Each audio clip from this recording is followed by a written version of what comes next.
Hey everyone, it's Charlene. Today we're making this beautiful card using some new products from Honeybee Stamps, and I'm going to be showing you how much fun you can have with pigment ink.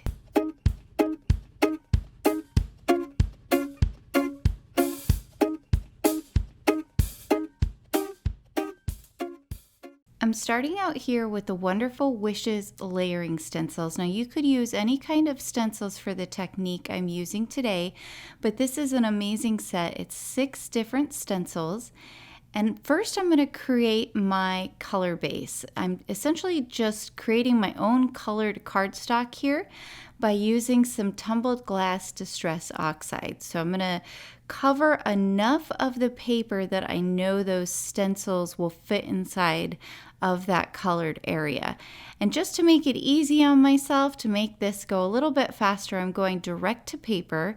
So I'm just running that felt pad all the way across the paper until I can see that it is saturated with the color. I let it dry for a little bit, and then I'm bringing in my first stencil. Now this layering stencil set has 2 stencils for the greenery, 3 stencils for the floral layers, and then 1 stencil that covers the candles as well as the cake stand. I'm going to be varying what colors I use, but first I wanted to have some fun here with some pigment ink.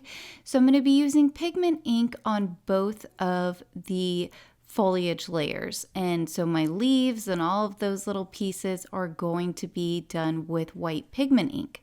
When you're working with pigment ink, you do want to make sure that your layers are dry before you move on to the next stencil. So I'm doing that with a heat tool.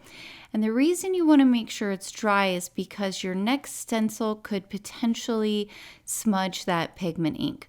Also, I recommend working with some type of foam or pouncing type tool like I am in order to get that pigment ink on there really thick.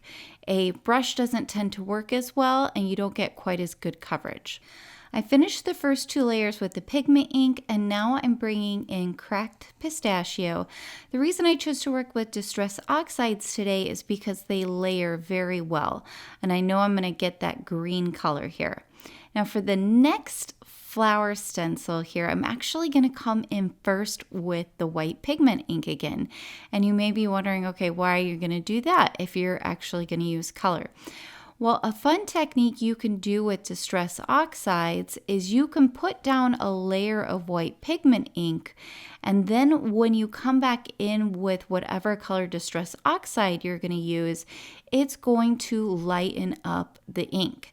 So you're going to get a white base underneath that, so it's going to make the color kind of glowy. So we're going to end up with 2 different shades of that green ink now, the cracked pistachio. When I pull this stencil off here, you'll see this second layer is lighter than that first layer. For the third stencil, I'm coming back in with just the straight cracked pistachio, and I went really heavy-handed with this stencil. I really liked how dark the color was coming out, so I decided to go back to the first stencil and just line it back up again and give it another coat of that cracked pistachio as well.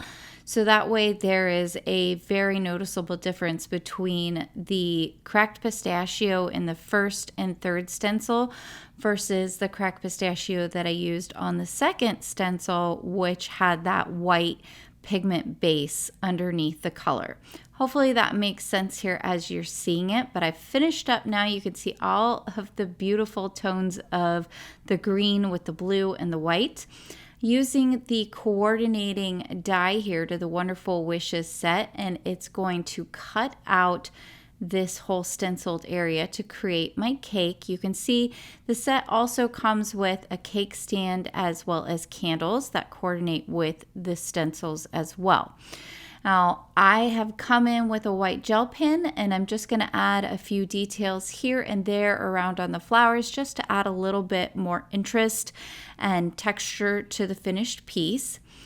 For the cake stand, I'm going to do some dry embossing. So I've set down the stencil, and then I have a piece of foiled cardstock here.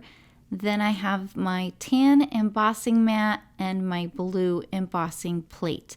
Now, most die cutting machines have some type of setting or sandwich that you can use to do dry embossing with stencils like this.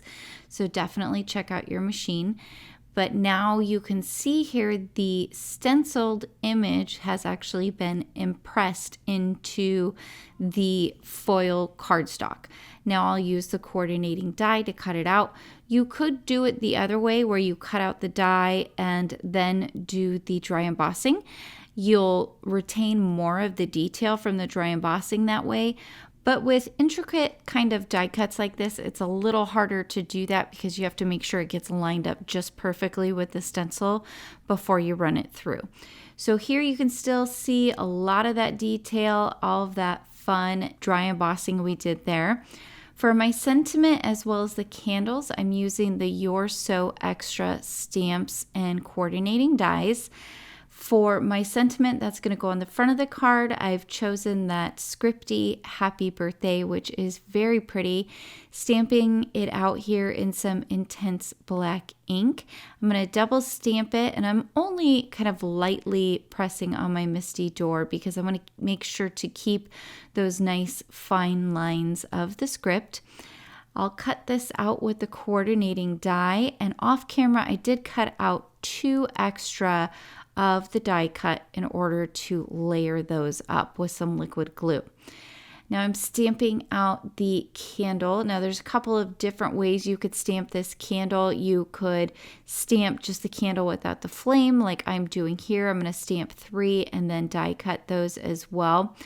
But there are other stamps in this set where you can stamp the flame, different sizes of flame. You can stamp the stripes on the candles, all kinds of different options.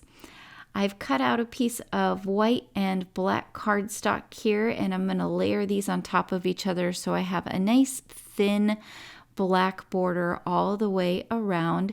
And then when this goes on my card base, I'll have a white border around the black border, which will look really nice, kind of tying in with our black sentiment as well as our black stamped candles. So I'm taking the cake piece, the stenciled cake piece, and I'm going to glue it to our cake stand that we created. And then I've put foam tape on the base of the cake stand as well as on the back of the cake. So that way this entire piece is going to be popped up on the front of the card.